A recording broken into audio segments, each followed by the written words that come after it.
Estava gravando.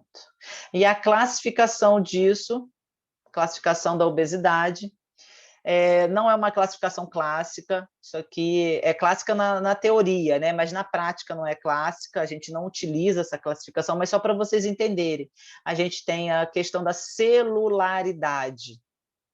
Então, eu tenho ali células hiperplásicas e hipertróficas. Então, na hiperplásica, né, hiperplásica, normalmente, eu tenho um número maior de adipócitos. São realmente indivíduos que têm a presença da genética muito forte.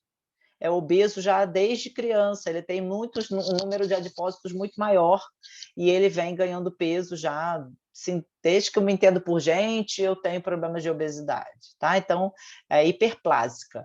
Ele já tem uma celularidade maior para a obesidade, porque ele tem um número maior de adipócitos. Já a hipertrófica, ele tem um aumento do tamanho desses adipócitos. Tá? Então, não aumenta o número de células, mas ele tem menos células, só que são células mais hipertróficas, maiores. Então, existe essa pesquisa clássica dessa teoria do número de células, então, de acordo, né, ao longo dos anos da vida da pessoa, tá? De acordo com o crescimento das pessoas, desenvolvimento. Então, a gente vai crescendo e as nossas células vão aumentando, vão, né, tendo células mais especializadas, certo? Então, aqui, essas células amarelas são adipócitos.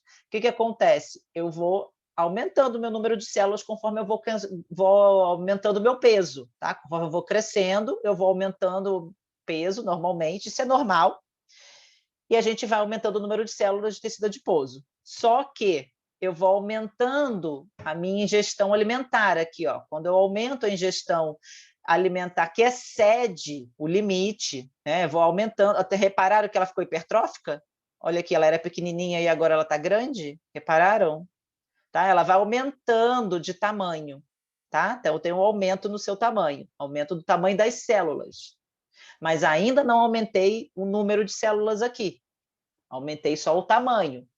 E aí o problema continua. Eu continuo mantendo a ingestão energética contínua, tá? O problema não vai sendo resolvido, o indivíduo continua tendo problemas, vamos supor, psicológicos ou de mobilidade, é sedentário, o ambiente que a gente já falou desfavorável, então ele está tendo uma ingestão alimentar ainda que favorece o aumento de peso. O que acontece? Eu aumentei o número de células, só que agora as novas células não vieram pequenininhas como no início, elas já vieram como? Hipertróficas. Beleza? Então, elas já aumentam, já grandes. Então, quando a pessoa perde peso, ela tem ali uma perda de gordura, o que acontece? Eu tirei gordura, mas as células estão lá. Elas diminuem de tamanho, mas elas estão lá. É o que a gente vê nas pessoas fazendo lipo, né? As células de gordura estão lá. Elas diminuíram a quantidade de gordura daquelas células, mas as células, os adipócitos estão lá. Então, você vê pessoas que fizeram lipo e abdominoplastia perdendo as cirurgias dela com muita facilidade. Por quê? Porque as células adiposas estão lá e ela não mudou o estilo de vida delas. Ela só foi lá no problema da célula adiposa lá com mais gordura, mas a célula adiposa continua lá.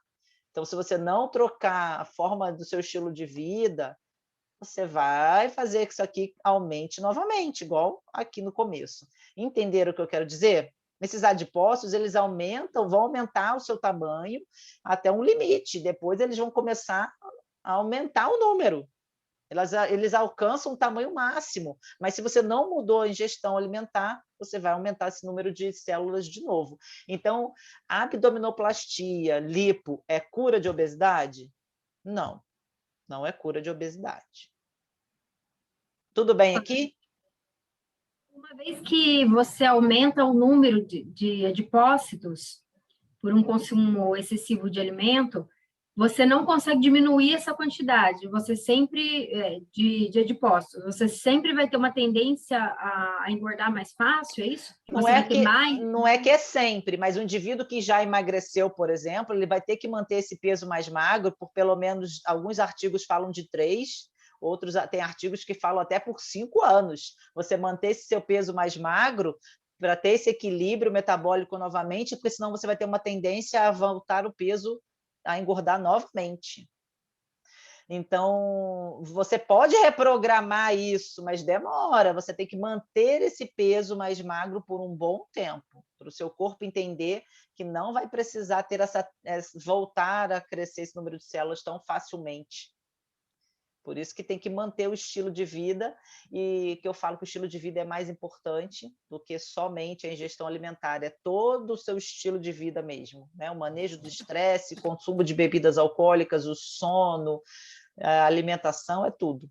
E aí, por isso que se manter no peso magro, com pessoas que fizeram dietas restritivas, é tão difícil. Você não mantém, você volta. Você vai voltar a comer como você comia antes, você vai ganhar peso como você ganhava peso antes. Até aqui tudo bem, gente? Vocês marcam para mim que eu parei aqui na ação da insulina, porque eu quero que a gente discuta o caso clínico da semana passada. Tudo bem? Quinta-feira a gente vai continuar daqui, tá? Da ação da insulina. Deixa eu só terminar aqui a...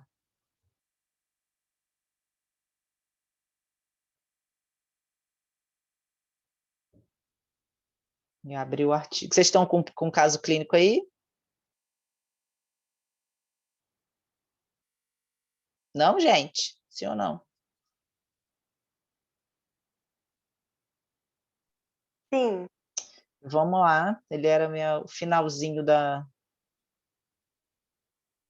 aula de transtornos.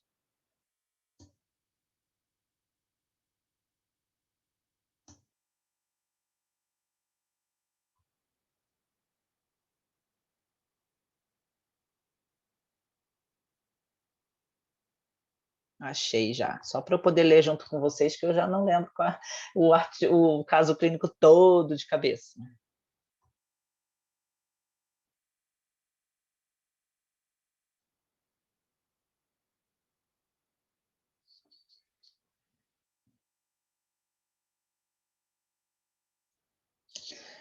Então, aqui. Eu vou reler de novo o caso clínico para a gente relembrar, né? Então, a paciente, sexo feminino, 25 anos, história da doença atual, ela tem queixa de depressão, relata não conseguir se alimentar por medo de vomitar, já que isso costuma ocorrer 2 vezes ao dia. A história patológica pregressa. O processo iniciou-se há 8 anos, quando decidiu ser modelo, e precisou emagrecer 4 quilos, tornando-se obsessiva com a imagem corporal. A amenorreia há 5 anos, sem a ajuda de hormônios. A mãe é falecida, já mora com um pai que tem uma nova família. História familiar: cardiopatia dessa mãe, pai hipertenso e avó diabética. Aí, esse estudo de caso, eu coloquei bastante informação. Nem todo estudo de caso eu vou colocar tantos dados assim, tá? De anamnese e tudo mais, tá bom? Então, na anamnese alimentar, ela faz uma refeição ao dia, que consiste no mingau mole, composto por leite, sustagem e creme de leite. A paciente relatou que a avó quem prepara e a oferece na boca. Você pensa o desespero dessa avó? O diagnóstico clínico: anorexia e bulimia nervosa. Aos exames: hemoglobina de 10, hematócrito de 35%, glicose 85%, proteína total 5 gramas por cento, albumina 3%. E no exame físico, lembrando que eu coloquei aqui, né, as referências, mas vocês vão precisar saber, tá? Como eu falei na última aula. Exame físico: cavidade oral, gengivas sangrantes, a pressão 10/7, alopécia, unhas fracas e quebradiças, sem edema. Peso 44,5 kg, abaixo de percentil 5, a estatura e a dobra abaixo de percentil 5, a CB abaixo de percentil 5. E aí, gente?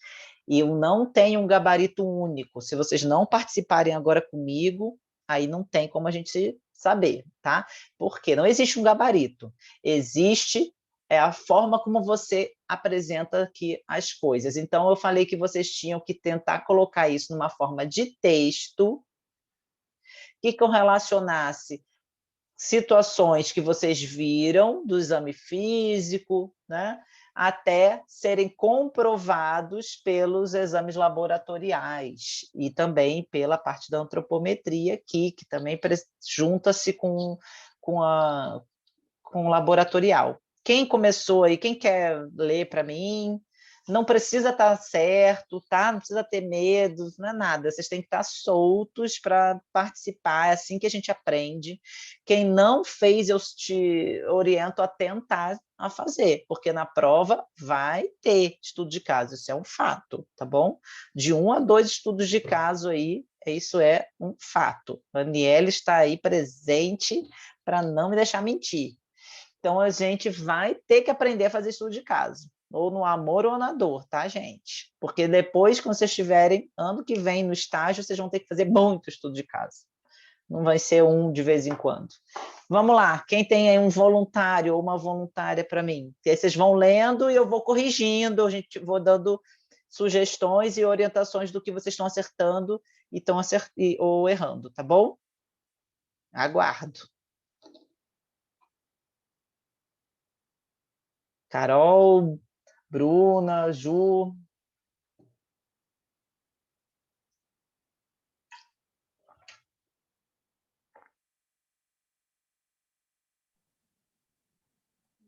Vamos, meu povo.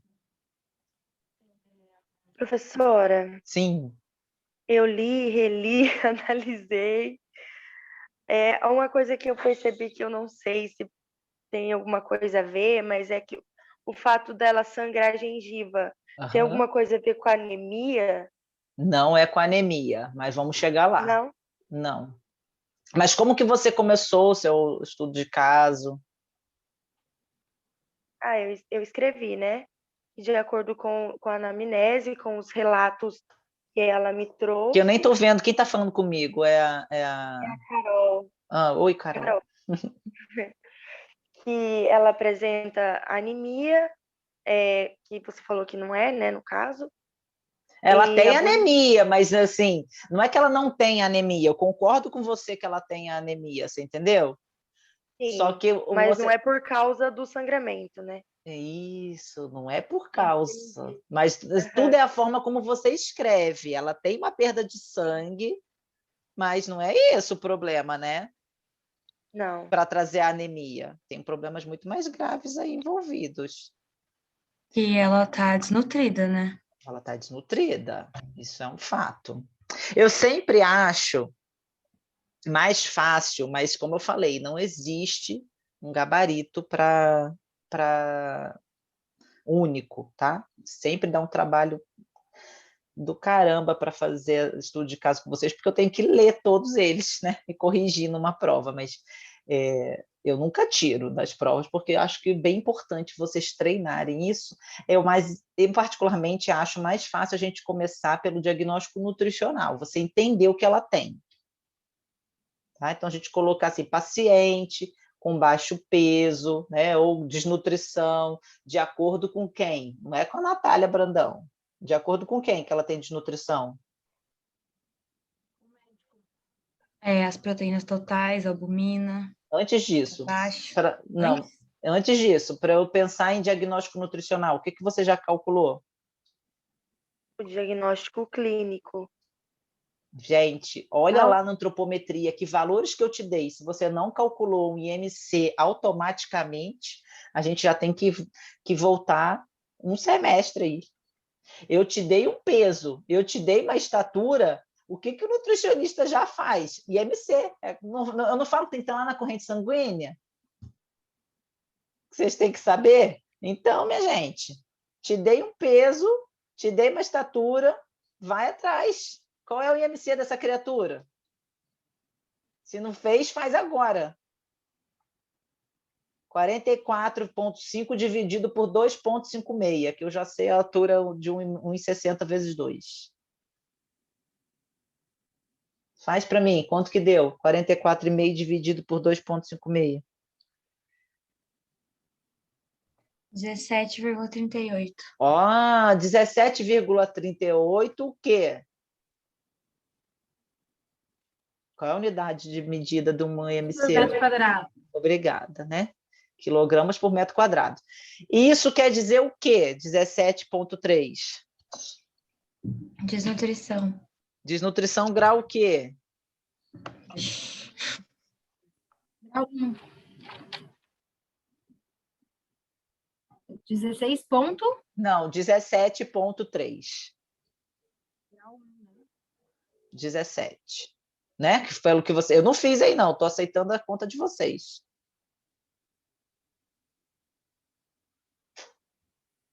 (17,3) é qual índice, qual diagnóstico nutricional, meu povo? DP, grau 1, né? Desnutrição, Grau 1. grau 1. Por quê? O grau 2 começa em quanto? 16 a 16,9. Fala de novo, não ouvi, tá? Saiu cortado. 16 a 16,9. Isso, né? E abaixo de 16, grau 3. Então, vocês têm que colocar pelo menos o desnutrição, tá? Se você se embananou qual é o grau da desnutrição, tem que pelo menos calcular o IMC, gente. Se vocês não calcularem o IMC, minha gente, não dá nem para começar o caso clínico, porque você não entendeu ainda quem é a sua paciente. E eu coloquei que ela abaixo aqui de percentil justamente para você ver a gravidade, né? A dobra cutânea dela é abaixo do percentil 5. Aqui, ó. P menor que 5. Está longe pra caramba do ideal. A CB dela, circunferência do braço, 19 centímetros, uma circunferência de braço, muito abaixo do P5, tá? De acordo com a idade.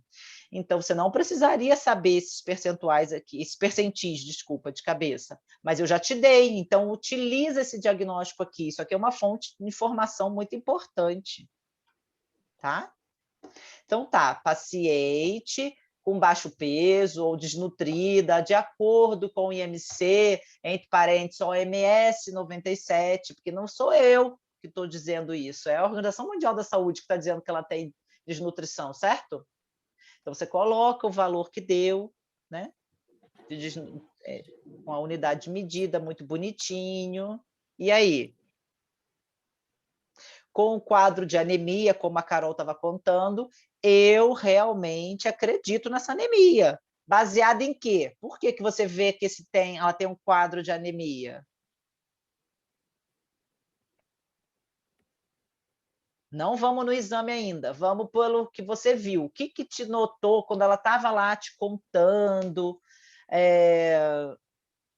da anamnese, do exame físico? Você ainda não chegou nos exames. O que ela estava te contando que você falou assim, nossa, essa menina deve ter anemia? A refeição dela não tem nada, né, de ferro, pouca proteína, né? Perfeito. Então, baseado, né, com uma ingestão alimentar, né, baixa ingestão alimentar, ela faz uma refeição no dia, e é o mingau, certo? Então, quase nada mesmo de proteína, pouquíssimo ferro, tá? Então, a gente realmente tem que colocar isso. Apresenta quadro sugestivo de anemia, porque eu não estou falando dos exames ainda. Eu estou considerando que ele é sugestivo de anemia, por quê? Ela tem uma baixa ingestão alimentar. Outra coisa que eu falei dos exames físicos que podem me mostrar um sinal de anemia.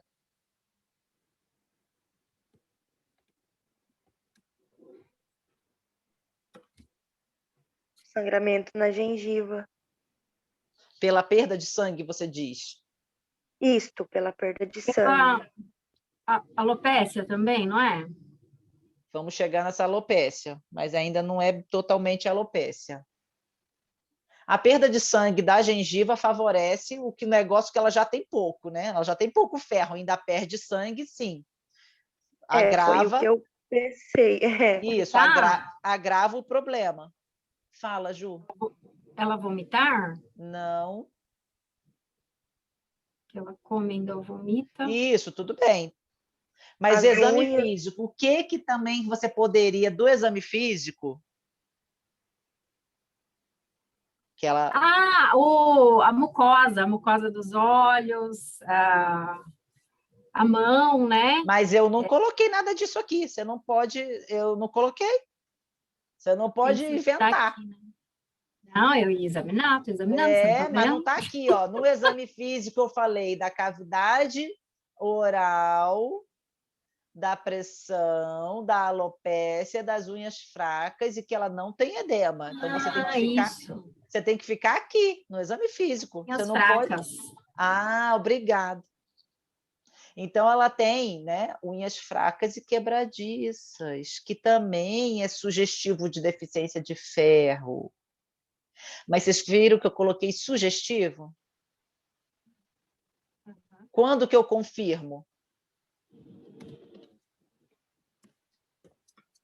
Nos exames laboratoriais. Obrigada, Bruno. Confirmado pelos exames tal e tal, tá? Vocês têm que dizer qual o exame aí, porque se vocês botarem dos exames laboratoriais, eu coloquei um monte, mas quais exames, tá? Então, vocês têm que falar aqui, né, de acordo com os exames do hemograma, hematócrito, ok? Realmente ela tem aqui baixa quantidade de ferro, tá? Então, aqui é anemia por isso. Certo? Então, isso é um texto. Além disso, né? Ó, estou ajudando vocês a escreverem um texto, hein? É outro parágrafo. Além disso, a paciente, ela tem que mais? Deficiência de que mais? Só de ferro que ela tem problema? Vocês já falaram, inclusive. Ela apresenta um possível deficiência de quê? Albumina. Proteica, né? Proteína. Isso. Então, ela apresenta né, a possível deficiência, sempre eu vou corrigir esse possível, sugestiva, tá? Porque eu ainda não estou confirmando através dos exames. Então, além disso, a paciente relata ter um consumo alimentar muito baixo, né? Uma ingestão alimentar baixa, deficiente, e também ela apresenta o quê do exame físico, que também vai falar, nossa, essa menina deve ter uma deficiência proteica. O que ela tem no exame físico que vai te relembrar? Alopecia? Obrigada. Isso aí. Então, a alopécia é deficiência proteica. Confirmada pelos exames de proteínas totais e albumina. Entenderam? Eu olhei o exame físico, eu falei, nossa, o que será? Essa menina deve ter anemia, deve ter algum problema, deficiência proteica, né? Porque ela não come nada. A unha dela tá desse jeito, o cabelo dela tá assim. Ela está me contando todo esse histórico. Ela deve, o peso dela, nossa, né? O IMC dela super baixo, CB muito baixo. Então, eu confirmo no exame, tá? A outra coisa que também é uma boa sugestão aí para vocês de baixa reserva proteica é a circunferência da braquial, é a CB, que vai nos falar de proteína somática, né? De reserva, tá bom? Então, ó, a CB dela é abaixo de P5.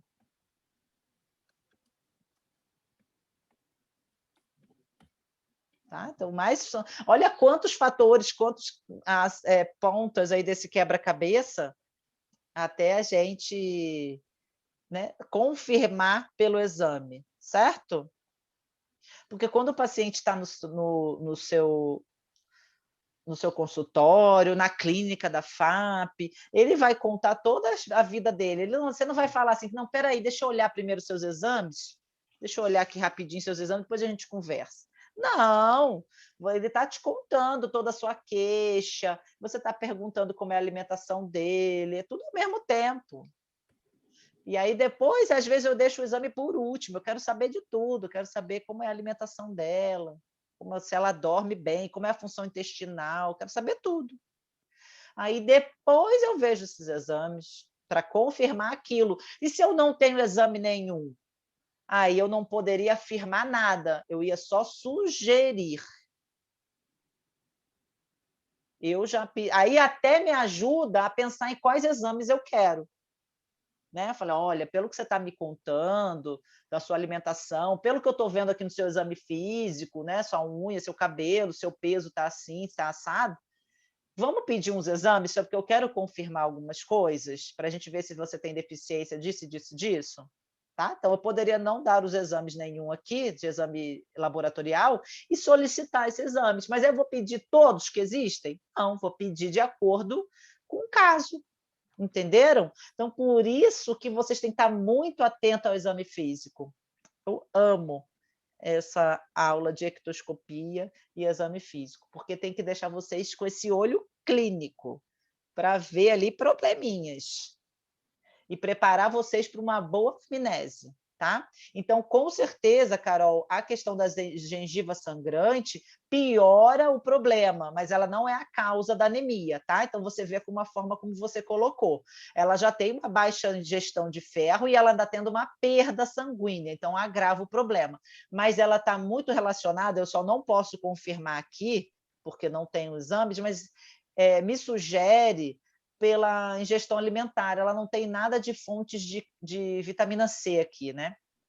Então, ela pode ter mesmo problemas aqui, outros problemas de micronutrientes, tá? Porque ela tem uma refeição ao dia e é o mingau. Então, a vitamina C dela deve estar muito baixa, zinco, tá? É uma junção de coisas, É né? uma junção de coisas, tá? Então, eu só não posso confirmar que ela tem baixa vitamina C somente por essa gengiva sangrante, mas é um dos fatores muito importantes aí que pode estar relacionado. Pode ser iodo, tá? Enfim, porque ela não come nada, então ela tem milhões de micronutrientes aí faltando, tá? Mas eu não tenho esse exame para confirmar, mas é um sugestivo, ficaria aqui uma pulga atrás da orelha para mim.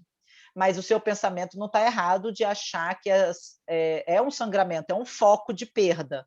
Então, realmente, é um pensamento correto, tá? Tudo é a forma como vocês escrevem, tá bom, pessoal? Por isso que eu falo que não tem gabarito. É a forma como vocês escrevem. Às vezes, vocês escrevem uma coisa certa seguida de uma afirmativa errada, entendeu? Então, por exemplo, se você colocasse que ela tem anemia de acordo com a presença de unhas quebradiças, está errado. Você não pode afirmar. Ah, porque ela tem unha quebradiça, ela tem anemia. Ela pode não ter anemia, ter unha quebradiça. É tudo sugestivo, tá bom? Sugestivo, é uma indicação. Uma vez que eu coloquei o hemograma, aí sim você pode confirmar. Ok? Ela pode estar com processo alérgico. Eu tenho alergia a esmalte. E agora eu posso vir a ter unha quebradiça se eu ficar insistindo em usar alguns esmaltes, entendeu? E não necessariamente é anemia, porque eu, graças a Deus, não tenho.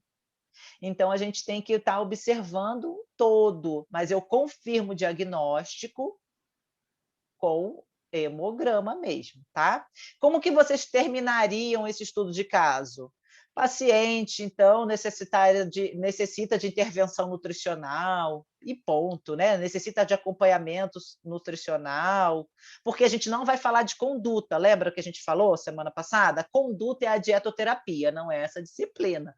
Mas muito em breve, né, no ano que vem, no estágio, vocês vão juntar a fisiopato com a dieto, porque vocês vão escrever, pensar todo esse estudo de caso e ainda vão dar a conduta para o seu paciente.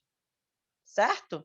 Então, aqui vocês não precisam falar, se vocês colocam isso para mim no estudo de caso, que muitas vezes vocês fazem isso, até na prova, essa paciente precisa comer mais ferro e vitamina, não sei das quantas. Eu nem considero, porque isso é conduta. O aluno quer botar uma resposta grande, ficar enchendo linguiça, né? Aquele monte de linha. Mas é conduta dietoterápica, a conduta não está sendo relevante nesse momento. Eu quero que vocês entendam a fisiopatologia. O que está te indicando, um sinal de quê, comprovado pelo quê? Né? Sendo realmente comprovado um problema, através do quê? Tá? Então, a dica de hoje aí é vocês olhou, tem peso, tem altura, já calcule MC. Tem o percentual de perda de peso, né? Se eu falasse o peso usual dessa paciente, hoje ela tem 44,5, mas se eu falasse que há 5 anos atrás, antes dela decidir ser modelo, que ela pesava 65 quilos, vocês teriam que fazer o percentual de perda de peso, Como que faz isso, professora? Ah, está lá no quarto semestre, na sua apostila. Tá? Então, tem que saber o peso ideal e o percentual de perda de peso. Quanto que ela perdeu em tantos meses? É grave ou não é grave? Se ela perdeu em tantos meses, em 6 meses, pode ser muito grave. Tá? Então, para eu entender a gravidade do que é eu não dei o peso usual aqui, mas eu vou dar em alguns momentos, tá bom? Então, fiquem espertos aí, estarem atentos, porque eu dei um peso, dei uma altura e vocês nem calcularam IMC. Tem que calcular, tá, gente? Porque a gente está dando aqui, ó, são nossas fontes de informação para o diagnóstico nutricional, não é diagnóstico clínico. Alguém quer perguntar?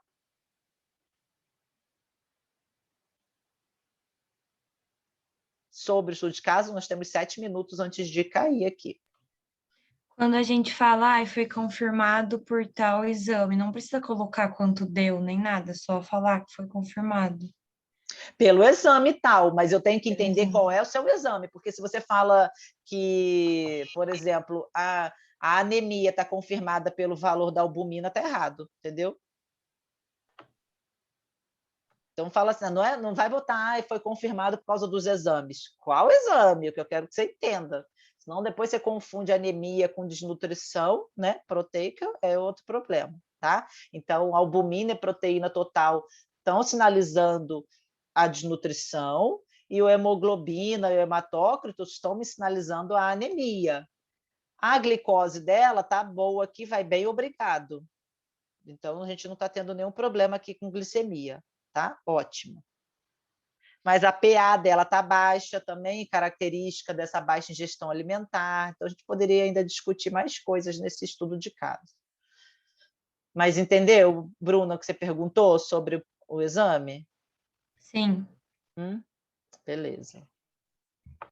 A gente vai fazer mais, tá, gente? Isso é só o primeiro. Eu gostaria que vocês tentassem fazer de novo. Daqui a um tempo, assim, passa umas semanas, tenta fazer de novo, sem ficar olhando o que você já escreveu. Lê o estudo de caso e tenta de novo. Dá uma olhada em tudo que não é conforme, né? Não conformidade, tudo que não está bacana nessa pessoa, que seria para te estimular uma mente sugestiva do problema. E aí tenta relacionar esse problema por alguma coisa que você possa confirmar através dos seus exames aqui. Entenderam? Eu estou querendo deixar vocês com uma mente mais crítica mesmo, uma visão crítica de um paciente. Quando vocês estiverem no hospital, vocês vão fazer um exame físico lá no leito, vocês vão entender tudo. É isso que eu quero, que eu vejo vocês assim. Eu treino vocês para isso, para vocês ficarem fera lá na beira do leito. Estiverem com o paciente, fala, nossa, é mesmo, professora, bem que a professora falou. Vocês já estão lá vendo o estudo de caso, estão vendo tudo. Depressão disso, depressão daquilo. Vem tudo automático na cabeça. É isso que eu quero. Me dá um orgulho danado ver vocês indo super bem nas provas práticas. Mas esse é o primeiro, então eu sei que é um pouco confuso, por isso que a gente está fazendo praticamente juntos, tá? Tudo bem? Entenderam? Sim ou não? Sim. Sim. Sim mesmo? Posso acreditar? Sim, agora sim, mas no começo fazendo sozinha é meio difícil. Eu sei, que é o primeiro, né? Café com leite, tá? Mas o importante é vocês não deixarem de fazer, não deixa de fazer, tá? Se eu trouxe estudo de caso, lê, tenta fazer. Sempre no formato de texto, não é em tópicos. Exercita isso como um texto, tá bom? Não é tópico, não. Sempre para vocês escreverem, porque vocês vão escrever prontuário daqui a muito pouco tempo. Muito pouco tempo. Nossa, o jeito que está passando esse ano, se piscaram, estão no estágio. Tudo bem, gente? Sim. Tudo certo. Tudo certo. Então tá. Não desistam de mim, tá? Não desistam da fisiopatologia. Não façam boneco voodoo para a professora. Eu sei que é um pouquinho difícil mesmo, mas é com amor, tá, gente? Que eu ensino, eu juro. Não desistam. Todo mundo sobreviveu, vocês também vão sobreviver, tá? Não fiquem desesperados. Eu estou aqui para ajudar vocês. Eu vou sempre tirando as dúvidas, tá bom? Quinta-feira a gente vai retomar, então, na apostila de obesidade. E vou dando outros conteúdos, sempre que possível eu vou trazer um estudo de caso, tá? Mas quinta-feira a gente vai terminar o assunto que a gente viu hoje de obesidade. Beleza? Sim.